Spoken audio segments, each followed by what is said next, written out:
Welcome everybody.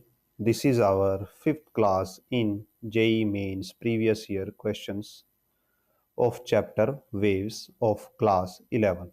Before this, we have made several videos in this series and all of those videos can be found on our YouTube channel.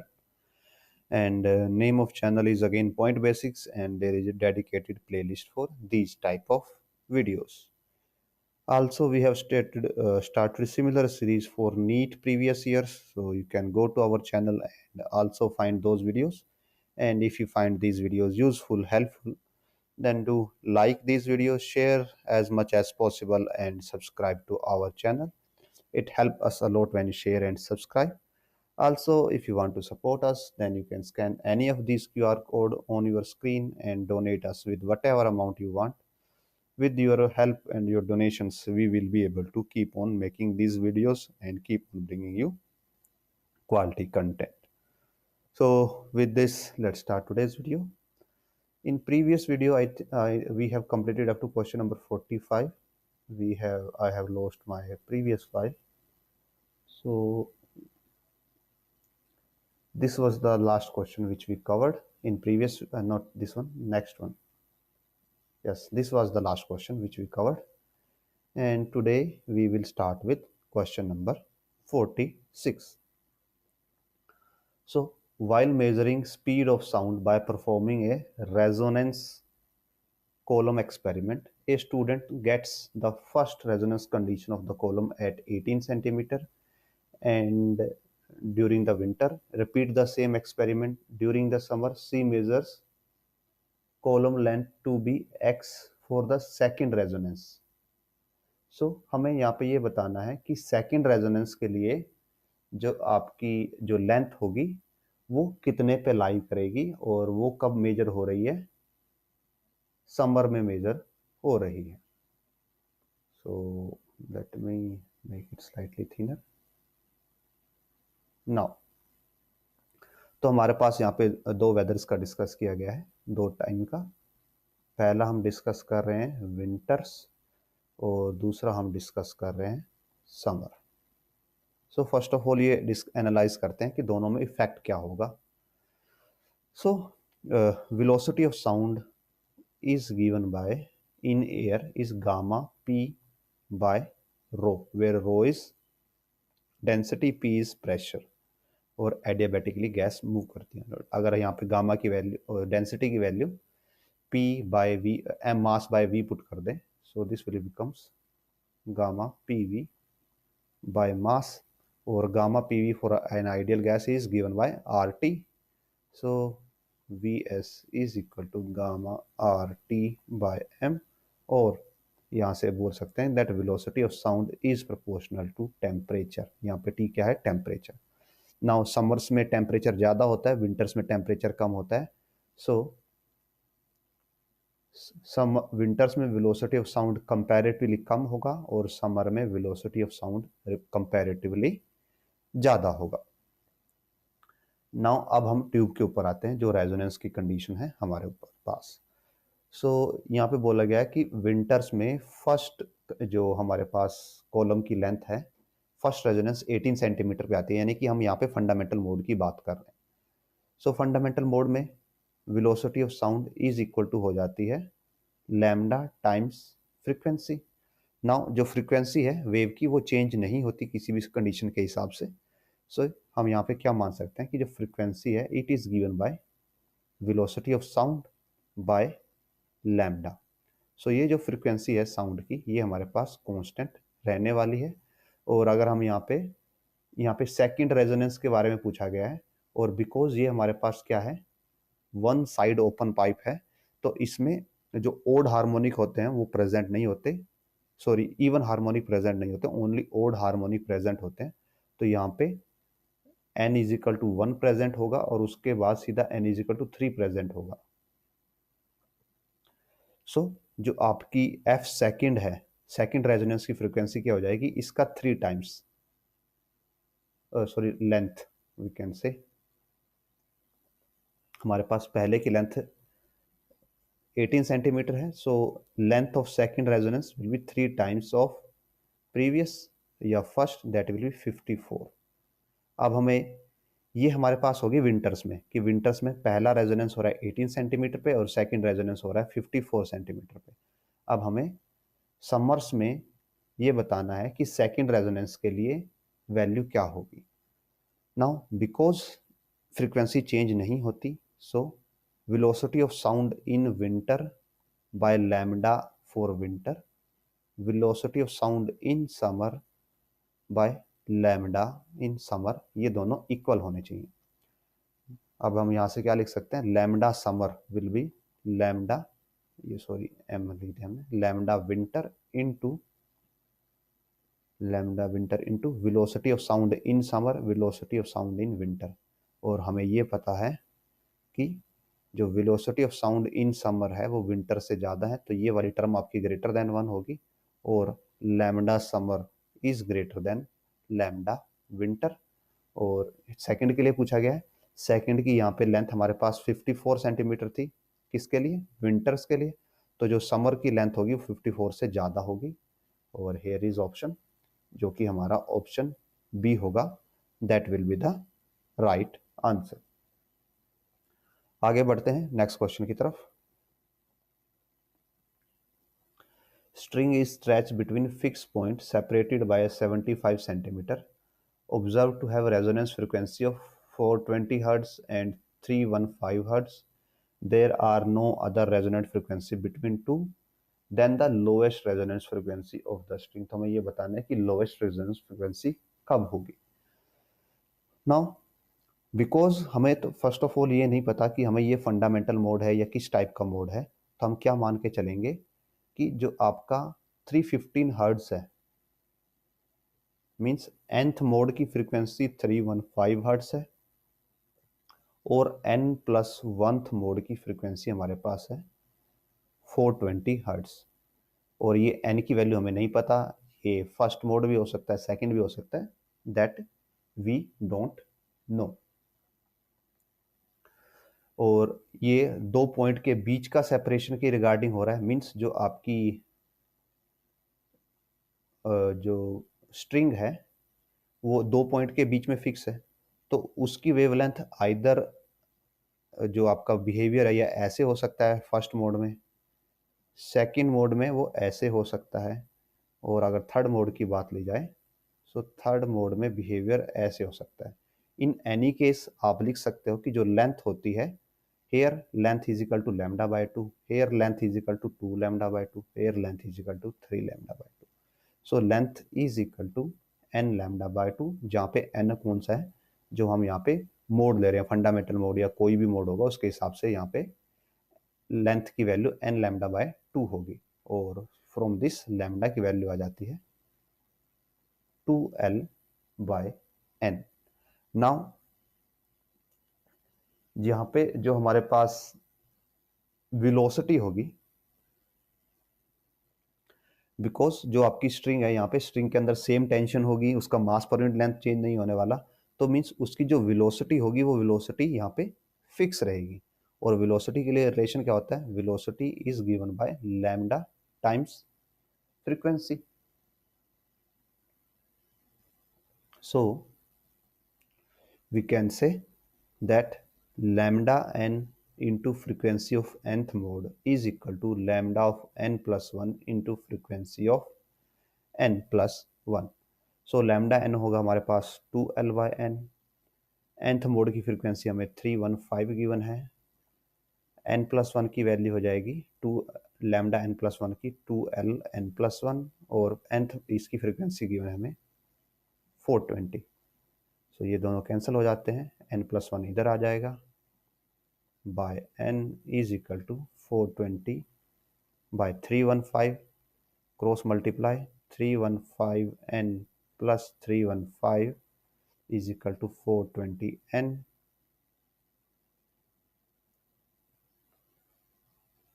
Now 315 is equal to 420 minus 315, जो कि हमें देगा 105n। सो जो n आता है हमारे पास, it comes out to be 315 by 105, और ये देगा आपको कट करके 3। सो जो हमारा मोड था initial, that is third mode. जो हमारे पास फ्रीक्वेंसी थी वो थर्ड मोड की थी। तो अगर हम यहाँ पे जाके देखें, मीन्स जो ये वाली फ्रीक्वेंसी है हमारे पास, ये किसके लिए है, n इज इक्वल टू 3 के लिए है। तो हमारी जो और हमें ये पता है इस सिनेरियो में दैट जो आपकी fn होती है वो होती है n टाइम्स f नोड। सो ये हमारे पास fn है 315 और nth है इसके लिए 3 और यहाँ पे आ जाता है f node. So that f node will be 315 by 3 105 hertz, जो कि हमारा ऑप्शन ए होगा। और यहाँ पे कोई भी जो आपके पास है व्हाट मीन से कोई भी मोड मिसिंग नहीं होता। दैट्स वाई हम यहाँ पे इजीली इसको कर सकते हैं। और अगर आप इस वे में नहीं करना चाहते, व्हाट वी कैन डू, ये हम रिलेशन को ड्राइव कर सकते हैं। कैसे, यहाँ से हमने लैम्डा निकाल लिया था, that lambda is equal to 2l/n। और फ्रीक्वेंसी हम निकाल सकते हैं, frequency will be velocity of sound तो फिक्स रहेगी डिवाइडेड बाय लैम्डा, और लैम्डा की वैल्यू होगी 2l और n ऊपर चला जाएगा। And this will be written as, इसको रब कर देते हैं, इसको लिख सकते हैं n टाइम्स v/2l, और ये हो जाती है फंडामेंटल इस मोड की frequency. So fn is equal to n times f naught. ऐसे आप इसको ड्राइव भी कर सकते हो। आगे बढ़ते हैं नेक्स्ट क्वेश्चन की तरफ। So tube A has both end open while tube B has one end closed. Otherwise they are identical. Ratio of fundamental frequency, हमें fundamental frequencies का ratio बताना है। So first of all हम both end open लेते हैं। So both ends open। तो इस scenario में हमारी जो ट्यूब है वो कुछ ऐसे दिखाई देगी और उसका फंडामेंटल मोड ऐसे होगा, और जो ये लेंथ होगी that will be equal to λ/2, because जो ये वाला पार्ट होता है दैट इज λ/4। सो यहाँ पे l λ/2 के इक्वल आ जाती है और लैम्डा की वैल्यू आ जाती है 2l। वेलोसिटी ऑफ साउंड सब में फिक्स रहेगा। So frequency is velocity of sound by lambda. So v/2l ये आ जाती है फंडामेंटल मोड किसके लिए, बोथ एंड ओपन, और इसके लिए हम FO यूज करते हैं, frequency of both end open. Now अब हमारे पास जो सेकंड गिवन है of a close, one end close. So जो वन एंड क्लोज वाला सिस्टम होगा वो कुछ आपको ऐसे दिखाई देगा। ये एक साइड क्लोज हो गई और इसके अंदर फंडामेंटल मोड कुछ ऐसे बनता है, और यहाँ पे जो लेंथ होती है दैट इज इक्वल टू λ/4, और लैम्डा इज 4l। इसके लिए frequency for close pipe will be velocity by lambda, that velocity bye 4l। इसको लिखा जा सकता है हाफ ऑफ v/2l, और v/2l क्या है, frequency of open pipe. So frequency of close is equal to half frequency of open, और हमें both end open by close का रेशियो बताना है। सो FC/FO इज इक्वल टू 1/2, और यहाँ से बन जाएगा ओपन बाय क्लोज, जो कि हमें A/B बताना है। सो A ओपन है, B क्लोज है। सो A/B open by close is 2:1, जो कि ऑप्शन हमारा C होगा। आगे बढ़ते हैं नेक्स्ट क्वेश्चन की तरफ। ए वेव गिवन है on a string meets another wave producing a node at x is equal to 0। तो equation of the other wave हमें बतानी है। तो ये बोला गया है कि जो दोनों वेव हैं वो x इज इक्वल टू 0 पे नोड बनाती है, और जो हमारी यहाँ पे वेव है इसमें यहाँ पे एक्चुअली माइनस है जो कि शो नहीं हो पा रहा। सो फर्स्ट वेव जो हमारी है, जो हमें क्वेश्चन में गिवन है, it is a sin ω t minus kx। तो जो ये वेव है हमारी, it is moving in positive x direction. तो अगर इसके साथ कोई वेव मिलके नोड बनाती है तो वो क्या होना चाहिए, वो अपोजिट मूव करना चाहिए। So our wave should move in negative x direction. और नेगेटिव एक्स डायरेक्शन कैसे मूव करेगी कि जो इसका इंटरनल पार्ट होगा वो हमेशा पॉजिटिव होगा। So this will be something like that, a sine, same amplitude हम मान के चल रहे हैं बिकॉज नोड बनाना है तो दोनों का एम्पलीट्यूड इक्वल होना चाहिए। Omega t plus k x, तो ये हमारी बेसिक कंडीशन हो गई कि वेव आपकी अपोजिट डायरेक्शन में मूव कर रही है। एंड साथ में बिकॉज आप दोनों को क्या करना होगा, डिस्ट्रक्टिव इंटरफेस करना होगा। मींस सपोज कीजिए ये आपकी फर्स्ट वेव है। अब अगर आपको ये वेव का पॉजिटिव पार्ट होता है, ये वेव का नेगेटिव पार्ट होगा ऐसे, और ये मूव कर रही है पॉजिटिव एक्स डायरेक्शन की तरफ। और अब यहाँ पे एक दूसरी वेव आती है। नाउ अगर आप इनको कैंसिल करना चाहते हो, नोड बनाने का मतलब है कि दोनों का एम्पलीट्यूड एक दूसरे को कैंसिल कर दें, तो जो आपकी सेकंड वेव है वो कुछ ऐसे होनी चाहिए कि उसका ये नेगेटिव पार्ट है, ये पॉजिटिव पार्ट है, सो दैट कि जो आपकी वेव है ये जब ये नेगेटिव एक्स डायरेक्शन में मूव करके इधर आए इसके ऊपर, तो ये क्या करे, इसका नेगेटिव पार्ट पॉजिटिव को कैंसिल कर रहा है और ये पॉजिटिव पार्ट नेगेटिव पार्ट को कैंसिल कर पाए। मीन्स ये जो वेव है ये आपकी ओरिजिनल वेव से कितना आउट ऑफ फेज होगी, that is pi, pi degree of out of phase होगी। तो यहाँ पे एक एडिशनल फेज भी आएगा, that is equal to pi. And अब हम यहाँ पे इसको सॉल्व कर सकते हैं कि a sine theta, sine pi plus theta minus sine theta होता है। So answer is minus a sine omega t plus k x. So here it is, जो ऑप्शन बी है हमारा, that will be the right answer. और ये wave आपकी negative x में move कर रही थी। सो आगे बढ़ते हैं। Three harmonics wave having equal frequency and same intensity have phase angles 0 pi by 4 minus pi by 4 respectively। तो जब इनको सुपर इम्पोज किया गया तो हमें ये बताना है कि नेट रिजल्टेंट हमारे पास क्या होगा। सो इसको हम थोड़ा स्लाइड कर देते हैं and here we start. So हमें ये बताना है superimpose intensity of the resultant wave. Now we know that जो इंटेंसिटी होती है वो प्रोपोर्शनल होती है एम्पलीट्यूड स्क्वायर के। सो हम तीनों को एक साथ लेके आएंगे और ये बोला गया देखिए स्टार्टिंग में कि सेम इंटेंसिटी है सबके पास। सेम इंटेंसिटी है मीन्स सबका पास सेम एम्पलीट्यूड है, जस्ट फेजेस में डिफरेंस है और फ्रीक्वेंसी भी इक्वल है, यानी कि वेव्स के लिए ए इक्वल है और ओमेगा भी इक्वल है, जस्ट यहाँ पे फेज का डिफरेंस होगा। सो हम इसी का यूज करते हैं कि हम लिखते हैं कि जो हमारे पास पहली वेव होगी y is equal to A sine omega T. जो के एक्स वाली टर्म है हम उसको कंसीडर नहीं कर रहे बिकॉज उसके बारे में हमारे पास कोई इंफॉर्मेशन नहीं है। y2 हो जाएगी a sign omega t plus pi by 4 because pi by 4 का फेज डिफरेंस है। और y3 होगी a sign omega T minus pi by 4। ये हमारे पास तीन वेव हो जाती हैं और हमें तीनों को सुपर इम्पोज करके एम्पलीट्यूड को फाइंड आउट करना है, तो हम तीनों को ऐड कर देते हैं। सो y total will be a sign omega t plus a sign omega t plus pi by 4 plus a sign omega T minus pi by 4।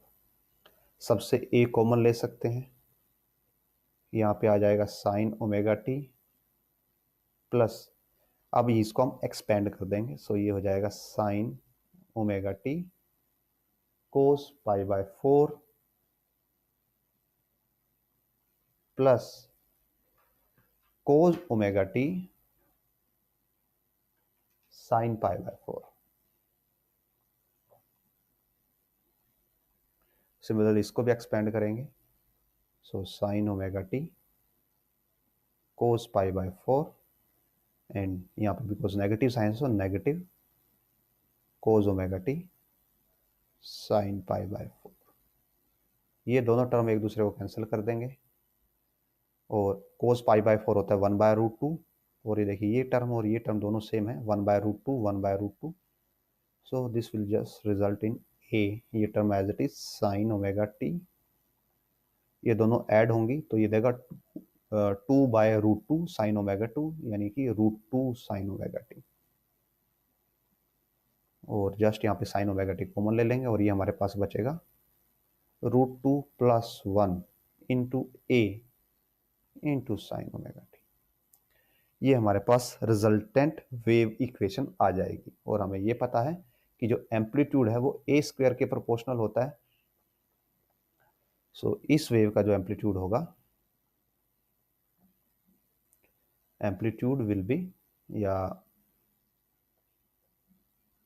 Now अब अगर हम यहां से इंटेंसिटी निकालें, दैट जो इंटेंसिटी होगी टोटल वेव के लिए, सो आई टी अगर हम इसको बोल दें, वो प्रोपोर्शनल होगी एम्पलीट्यूड के, और एम्पलीट्यूड ये है, so it will be proportional to √2 + 1 square into A square.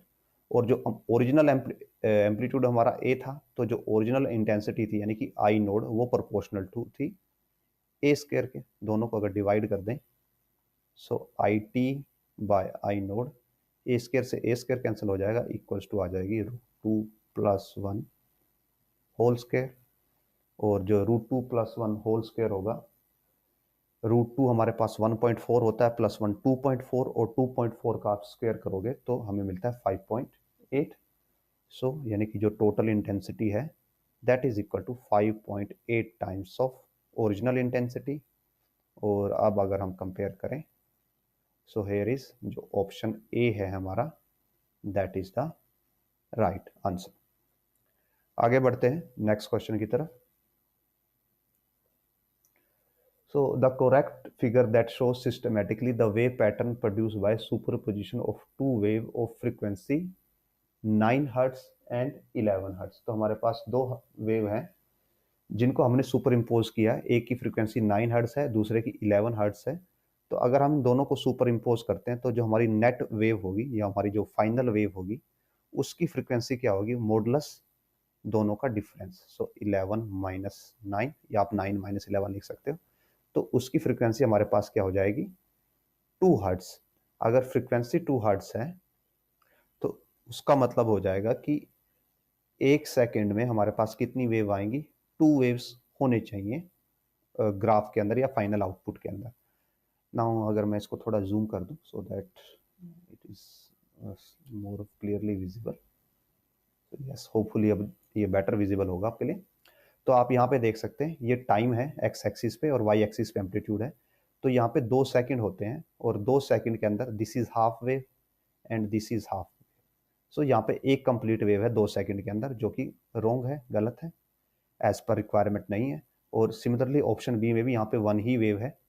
अगर आप यहाँ पे ऑप्शन सी में देखते हैं, सो ये हमारे पास है, ये हमारे पास है और ये हमारे पास है। ये हमारी एक कंप्लीट वेव है यानी कि लैम्डा, ये λ/2 है और ये भी λ/2 है, यानी कि यहाँ पे इन टोटल हमारे पास 2 लैम्डा आ रहा है 1 सेकंड के अंदर, यानी कि 2 वेव 1 सेकंड के अंदर हमारे पास यहाँ पे आ रही हैं। या आप इनको ऐसे हाफ हाफ भी देख सकते हो कि दिस इज 1 वेव और यहाँ से लेके यहाँ तक 2 वेव। ये हमारे पास कोसाइन वेव है। जो कोसाइन वेव होती है उसका ग्राफ ऐसे ही होता है, लाइक दिस, और फिर यहाँ से ऐसे ऊपर। सो दिस इज, ये हमारे पास 2 लैम्डा होता है और यहाँ पे यही है, ये ऐसे नीचे आके और ये ऐसे ऊपर जा रहा है 1 सेकंड के अंदर। So option C will be the right answer for this question. आगे बढ़ते हैं। A resonance tube is old and has jagged end. It is still used in a laboratory to determine velocity of sound in air. Tuning 4 key frequency 512 Hz produces the first resonance when the tube is filled with water to a mark up to 11 centimeter below the reference marks. Near the open point of the tube, the experiment is repeated with another 4 core frequency 256 Hz which produces first resonance at 27 centimeter of the reference mark. Velocity of the sound in air obtained in the experiment, हमें ये बताना है कि velocity of sound कितनी होगी. सो in this question ये mention हमें कि फर्स्ट ऑफ ऑल जो आपकी ये रेजोनेंस ट्यूब है वो ओल्ड है, जैग्ड एंड है, मींस उसके एंड थोड़े इरोड हो चुके हैं, तो हम ये कि मान के चलते हैं कि there is end correction. So there is end correction in tube. तो ट्यूब के अंदर हमारे पास एंड करेक्शन है, और जब हमने फ्रीक्वेंसी फर्स्ट यूज की है हमने कितनी 512 हर्ट्ज. सो हम F1 ले लेते हैं 512 हर्ट्ज, और इस फ्रीक्वेंसी पे जो हमारी लेंथ है वो कितनी आती है 11 सेंटीमीटर आती है. सो L1, और बिकॉज एंड करेक्शन की वजह से लेंथ प्लस ई, जो ई क्या है हमारे पास एंड करेक्शन है, ये किसके इक्वल होना चाहिए लैम्डा बाय 4 के. बिकॉज हम फर्स्ट यहाँ पे दो फ्रीक्वेंसी गिवन है, सो हम इसको लैम्डा 1 L1 और लैम्डा 1 ले लेते हैं, और जो एंड करेक्शन है वो कभी भी चेंज नहीं होती, एक ट्यूब के लिए फिक्स होती है. सो ई एज इट इज रहेगा. नाउ जब हम सेकंड ले रहे हैं, सो सेकंड फ्रीक्वेंसी है 256 हर्ट्ज, और ये यहाँ पे जो लेंथ होनी चाहिए that will B L2 plus and correction, और ये भी फर्स्ट रेजोनेंस है, पहले वाली भी फर्स्ट रेजोनेंस थी, दोनों के लिए फ्रीक्वेंसी अलग है इसलिए लेंथ भी अलग अलग हो गई. So it is given by lambda 2/4. Now in दोनों के अंदर क्या होगा, जो वेलोसिटी ऑफ साउंड है, velocity of sound is constant, because आपका मीडियम चेंज नहीं हो रहा, सेम ट्यूब है, सेम ट्यूब के अंदर जस्ट आप अलग अलग फ्रीक्वेंसी के ट्यूनिंग फोक यूज कर रहे हो, तो velocity of sound is constant. और वेलोसिटी ऑफ साउंड हम कैसे बना सकते हैं, velocity is given by frequency times lambda. So F1 into lambda 1 is equal to F2 into lambda 2. F1 की वैल्यू 512 है, और लैम्डा 1 की वैल्यू हमारे पास है 4 टाइम्स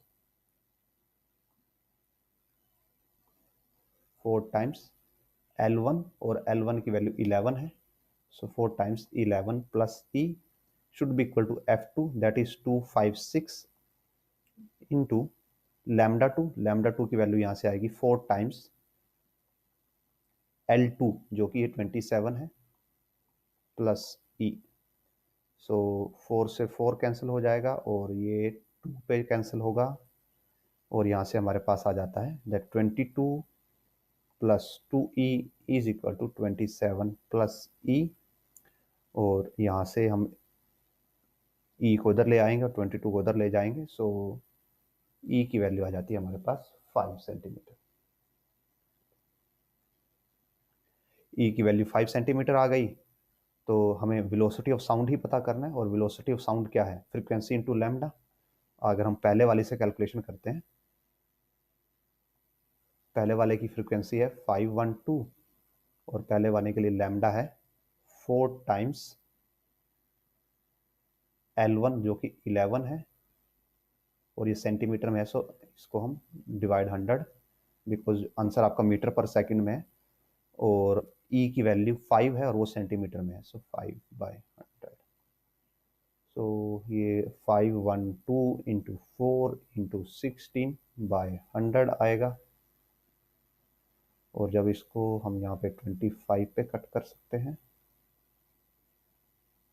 और जब सोल्व करते हैं जो हमारे पास आंसर आता है दैट इज 327.68 और 328 अप्रोक्सीमेटली. तो जो ऑप्शन डी होगा that will be the final answer. Now आगे बढ़ते हैं नेक्स्ट क्वेश्चन की तरफ. A tuning fork vibrate with frequency 256 Hz and give 1 beat per second with third normal mode of vibration of a open pipe. What is the length of the pipe? तो यहाँ पे हमें length of the pipe बतानी है, और यहाँ पे ये बोला गया है कि ओपन पाइप है. नाउ जब भी आपको नॉर्म ओपन पाइप बोला जाए, simply open pipe, then it can mean two things. पहला हो सकता है कि बोथ एंड ओपन पाइप हो, या हो सकता है कि वन एंड ओपन पाइप हो। सो यहाँ पे कुछ क्वेश्चंस में कंफ्यूजन रहता है कि आपको बोथ एंड ओपन लेना है या आपको वन एंड ओपन लेना है। सो हम ये क्वेश्चन है जो बोथ एंड ओपन से सोल्व कर रहे हैं, कंसिडरिंग कि बोथ एंड ओपन पाइप हमें लेना है। सो जो बोथ एंड ओपन पाइप होता है उसके अंदर हमारा जो फंडामेंटल मोड होता है वो कुछ ऐसे होता है, और उसकी जो लेंथ होती है that is equal to lambda by 2।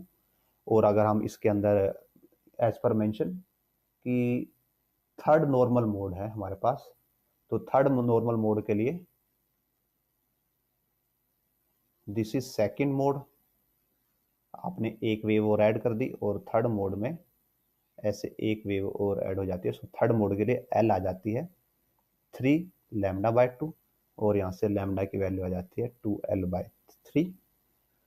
और अभी हम पाइप के लिए सोल्व कर रहे हैं, ट्यूनिंग फोक के लिए हम सेपरेटली अलग से सोल्व करेंगे। और फ्रीक्वेंसी स्पीड ऑफ साउंड हमें गिवन है 340, तो यहाँ से स्पीड ऑफ साउंड से हम फ्रीक्वेंसी बना सकते हैं। दैट फ्रीक्वेंसी ऑफ पाइप, जो ये पाइप है इसकी फ्रीक्वेंसी हो जाएगी velocity, that is 340 bye lambda, so 2L into 3, और ये हो जाता है हमारे पास 170। तो यानी कि फ्रीक्वेंसी आ जाती है 510 बाय एल। सो ये फ्रीक्वेंसी होनी चाहिए पाइप के लिए। Now coming to tuning fork, ये बोला गया कि ट्यूनिंग फोक की फ्रीक्वेंसी 256 हर्ट्ज है, और ये देता है 1 बीट पर second with third normal mode of this pipe. और बीटिंग फ्रीक्वेंसी कितनी है? बीटिंग फ्रीक्वेंसी है 1 हर्ट्ज। तो अगर बीटिंग फ्रीक्वेंसी 1 हर्ट्ज की है तो जो पाइप है आपका, पाइप की फ्रीक्वेंसी या तो इससे +1 या -1 होनी चाहिए, यानी कि पाइप की फ्रीक्वेंसी ऑफ पाइप या तो 255 हो सकती है या 257 हो सकती है। सो या तो 255 इसके इक्वल होना चाहिए या 257 इसके इक्वल होना चाहिए। अगर 255 से करते हैं, 255 इज 510 बाय एल, और ये हमारे पास देगा इसको कट करके 2 पे, तो यहाँ से एल आ जाता है 2 मीटर और 200 सेंटीमीटर, जो हमारा एक आंसर से मैच करता है। और अगर हम यहाँ पे 257 का यूज करें, so 257 is equal to 510 by L, और यहाँ से एल आ जाएगा 510 बाय 257। और जब इसको सॉल्व करते हैं तो ये हमें देता है 1.984 मीटर और 198.4 मीटर, और ऐसा सेंटीमीटर सॉरी, और ऐसा ऑप्शन हमारे पास यहाँ पे नहीं है। So option D will be the right answer. आगे बढ़ते हैं नेक्स्ट क्वेश्चन की तरफ। सो 5 beat per second are heard when tuning fork is sounded with sonometer wire under tension when a length of sonometer wire is either 0.95 or 1 meter। So frequency of the fork हमें यहाँ पे बतानी है। हमें यहाँ पे ज़्यादा इन्फॉर्मेशन नहीं गिवन, जस्ट हमें बीट फ्रीक्वेंसी गिवन है, और हमें सोनोमीटर की वायर की लेंथ के लिए 2 ऑप्शंस गिवन है। फर्स्ट ऑफ ऑल सोनोमीटर के लिए सोल्व करते हैं हम, कि अगर हमारे पास कोई सोनोमीटर हो तो उसकी फ्रीक्वेंसी हम कैसे कैलकुलेट करते हैं। वायर है, वायर के अंदर कोई टेंशन होगी, तो वायर के लिए velocity given by T by mu, where T is tension, mu is the mass per unit length. और हम ये मान के चलते हैं कि जो म्यू है वो कांस्टेंट है, बिकॉज लेंथ चेंज करने से म्यू की वैल्यू चेंज नहीं होती। और जो मास है वायर के अंदर, जो टेंशन प्रोड्यूस कर रहा होगा, जो अलग से बाहर से मास अटैच किया जाता है सोनोमीटर में, वो भी हम फिक्स मान के चल रहे हैं, तो उससे भी हमारे पास टेंशन के अंदर कोई चेंज नहीं आने वाला। Now going to frequency. Frequency is given by velocity by lambda. और यहाँ पे अगर हम किसी मोड की बात करें कि जो आपकी लेंथ है या वायर है वो nth mode of frequency of vibration में है, उस सिनेरियो में क्या हो जाएगा, जो लेंथ है that will B n lambda by 2, because जो सोनोमीटर है उसकी लेंथ ऐसे वेरी करती है, लैम्डा बाय 2 की फॉर्म में रिलेशन चेंज से चेंज करती है। यहाँ पे length is equal to n lambda by 2 होती है, और लैम्डा का रिलेशन आ जाता है 2L बाय n। ये वैल्यू इधर पुट करते हैं लैम्डा में, सो फ्रीक्वेंसी आ जाती है 12, नीचे चला जाएगा। So velocity into n by 2l। So frequency of sonometer है ये। So frequency of sonometer is inversely proportional to length, यानी कि अगर लेंथ कम है तो फ्रीक्वेंसी ज़्यादा होगी, और लेंथ ज़्यादा है तो उसकी वाइब्रेटिंग फ्रीक्वेंसी कम होगी। नाउ अब हम आते हैं इस पे, ट्यूनिंग फोर्क पे। अब ट्यूनिंग फोर्क की हमें फ्रीक्वेंसी नहीं गिवन, तो हम क्या मान लेते हैं, फ्रीक्वेंसी ऑफ ट्यूनिंग फोर्क, जिसको बोल देते हैं F T is equal to हम एन मान लेते हैं। और एज पर क्वेश्चन कि ये ट्यूनिंग फोर्क इस सोनोमीटर वायर के साथ कितना देता है, 5 बीट पर सेकंड देता है। तो जो आपकी सोनोमीटर वायर होगी उसकी फ्रिक्वेंसी इसके या तो +5 होनी चाहिए या -5 होनी चाहिए। सो सोनोमीटर की फ्रिक्वेंसी या तो n-5 होगी या n+5 होगी। नाउ ये सोनोमीटर वायर की फ्रिक्वेंसी है, इसके हमारे पास दो ऑप्शन है, और सोनोमीटर की वायर की लेंथ के लिए हमारे पास दो ऑप्शन है। और हमें ये पता है कि जब लेंथ कम है तो फ्रिक्वेंसी ज़्यादा होनी चाहिए, और ज़्यादा फ्रिक्वेंसी पे लेंथ कम होगी। सोनोमीटर की वायर के लिए ये ज़्यादा फ्रिक्वेंसी वाला ऑप्शन है। So n+5 is proportional to 1 by जो लार्जर लेंथ है, सॉरी स्मॉलर लेंथ है, larger frequency smaller length, so it should be proportional to 0.95, 1/0.95, and n-5 जो कि फ्रीक्वेंसी कम है वो उसके लिए लेंथ ज़्यादा होनी चाहिए, so should be proportional to 1। और अब हम क्या कर सकते हैं, यहाँ पे दोनों को डिवाइड कर सकते हैं।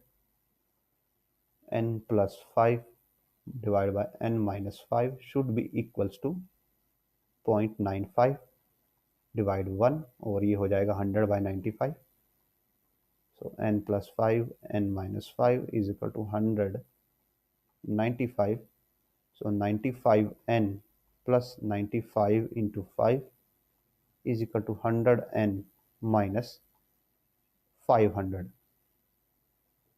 या इसको आप 100 इंटू 5 भी लिख सकते हैं, सो दैट कैलकुलेशन ईजी रहे।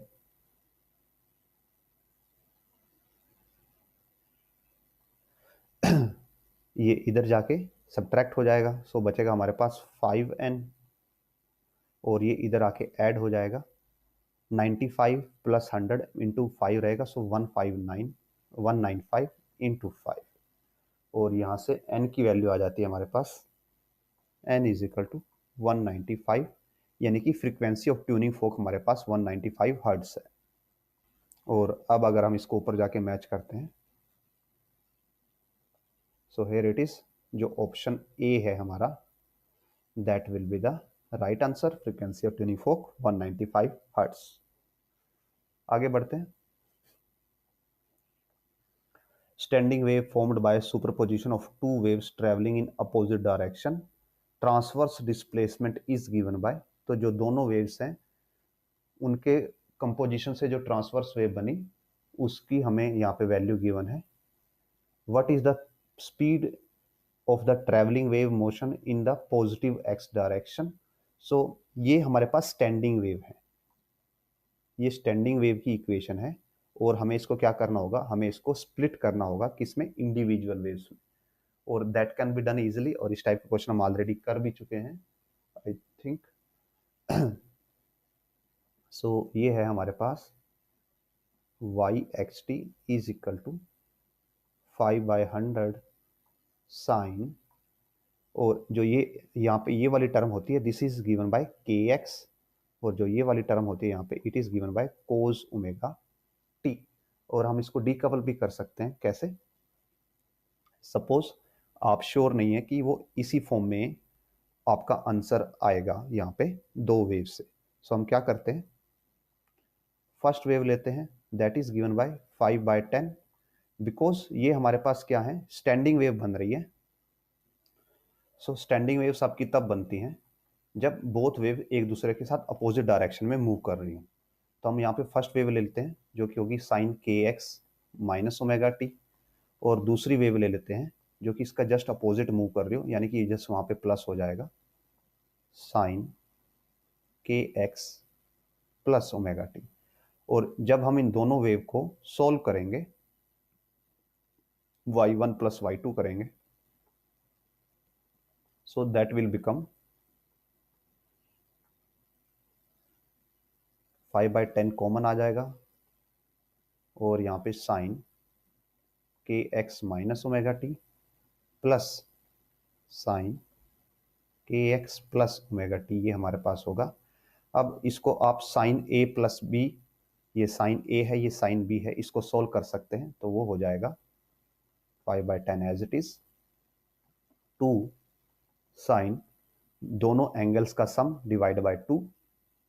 जब आप दोनों का सम करेंगे तो ओमेगा टी कैंसिल हो जाएगा और ये बचेगा 2kx/2 यानी कि 2kx as it is, and plus में, सॉरी नॉट प्लस में, कोस दोनों का डिफरेंस, दोनों को डिफरेंस करेंगे के x minus omega T minus के एक्स माइनस ओमेगा टी, सो ये बचता है -2 ओमेगा टी/2 यानी कि माइनस ओमेगा टी, और कोज नेगेटिव साइन को ऑब्जर्व कर लेता है तो ये omega T as it is बचेगा। एंड विद दिस यहाँ पे हमारे पास बच जाता है 1 साइन के एक्स कोज ओमेगा टी, यानी कि जो आपने एम्पलीट्यूड लिया था वो एम्पलीट्यूड इंक्रीज हो जाता है 5/10 से, यानी कि पहले हाफ था वो डबल हो गया, और साइन के एक्स और कोज ओमेगा टी आपके पास रहता है।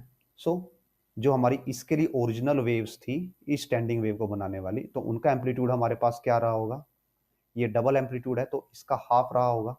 तो पहली वेव रही होगी हमारी 5/20 साइन ऑफ के एक्स माइनस ओमेगा टी, और दूसरी वेव हमारी रही होगी 5/20 साइन ऑफ के एक्स प्लस ओमेगा टी।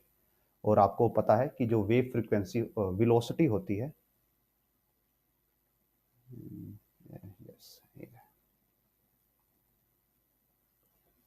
जो वेव की लिए वेलोसिटी होती है दैट इज गिवन बाय ओमेगा/के, और ओमेगा और के दोनों के लिए एज इट इज सेम रह रहा है यहाँ पे।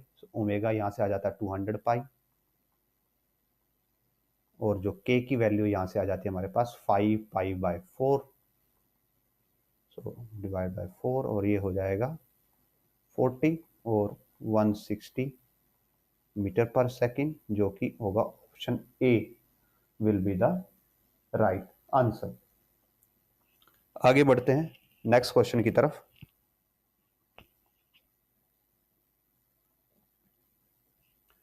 So a wave represented by equation y1 is equal to a cos minus omega t is superimposed with another wave to form a standing wave such that point x is equal to 0 is a node, the equation of the wave.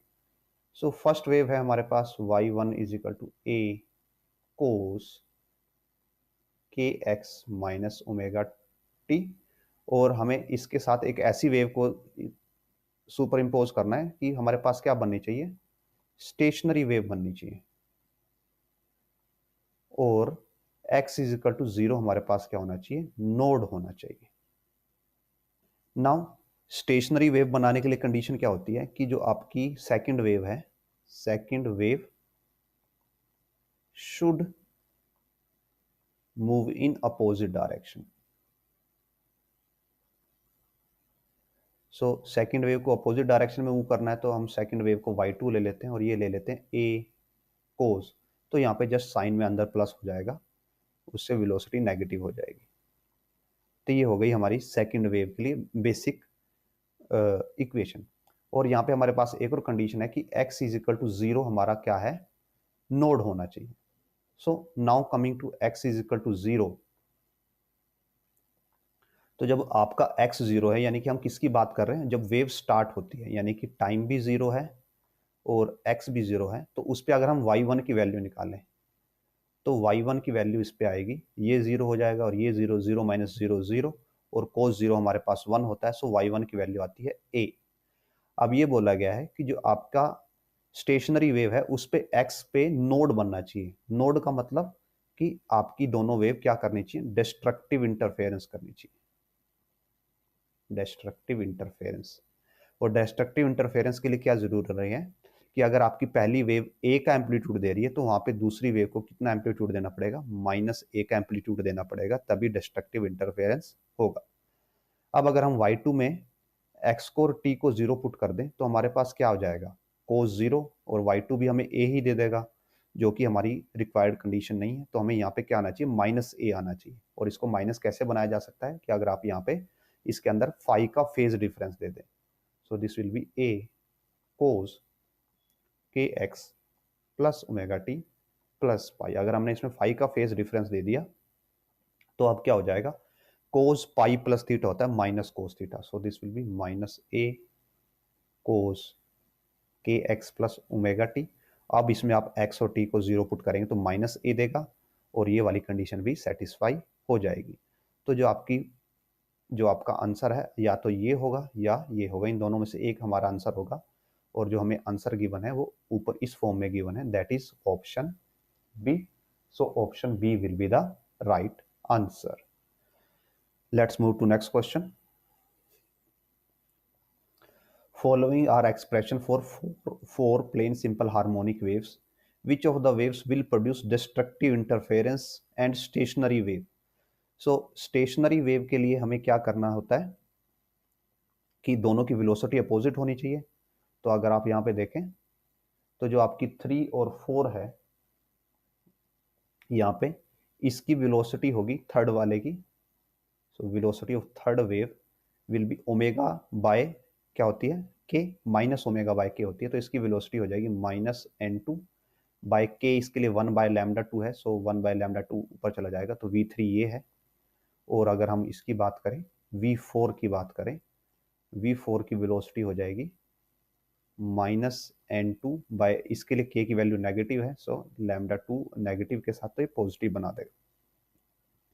So third और fourth की velocity हमारे पास दोनों की negative और positive यानी कि opposite direction में move कर रही है, तो ये स्टैंडिंग वेव बना सकती हैं। Now moving to next question, और नेक्स्ट 1 और 2।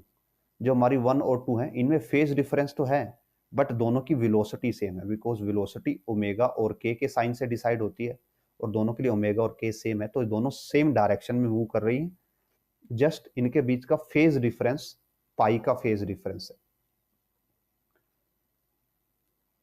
सो अगर हम इन दोनों को कन्फाइन कर दें तो ये एक दूसरे के साथ क्या देंगे, पाई का फेज देके एक दूसरे को कैंसिल कर सकती है और वहां पे स्टैंडिंग वेव्स बन सकती है। बट 3 एंड 4 डेफिनेटली एक दूसरे के साथ स्टैंडिंग वेव बनाएंगे। और अगर हम यहाँ पे देखें, सो हमारे पास दो ऑप्शन है जो कि सिमिलर ही हैं, I think here it is 3 and 4 1 and 2, here 1 and 2 and 3 and 4। yes, as per question पहले हमें बताना है कि डिस्ट्रक्टिव इंटरफेरेंस कब होगा और दूसरे वाले में स्टैंडिंग वेव कब बनेगा। सो 3 एंड 4 स्टैंडिंग वेव बनाएंगा। स्टैंडिंग वेव हमें लास्ट मतलब सेकंड में स्टैंडिंग वेव बतानी है, तो हेयर इट इज सेकंड वाले पार्ट में स्टैंडिंग वेव। और बिकॉज दोनों में पाई का डिफरेंस है तो दोनों डिस्ट्रक्टिव इंटरफेरेंस डेफिनेटली करेंगे। सो 1 एंड 2, सो ऑप्शन डी यहाँ पे हमारे पास राइट आंसर हो जाएगा। सो विद दिस इस वीडियो को हम यहीं पे एंड करते हैं। होपफुली हमने जो कवर किया वो आपके लिए अंडरस्टैंडेबल रहा होगा, मीनिंगफुल रहा होगा। अगर आपके कुछ डाउट्स हैं या सजेशन है आप कमेंट सेक्शन में छोड़ सकते हैं, I will try to answer them all. And अगर वीडियो पसंद आए तो लाइक कीजिए, शेयर कीजिए, चैनल को सब्सक्राइब कीजिए, हमारी प्ले लिस्ट हैं जो उनको शेयर कीजिए अपने दोस्तों के साथ। And if possible do make some donation, इससे हमें सीरीज़ को कंटिन्यू रखने में और जो हमारे कोर्स हैं उनको कवर करने में हेल्प मिलती है। सो do make donation if possible for you, and again thanks for watching. We will meet in next video.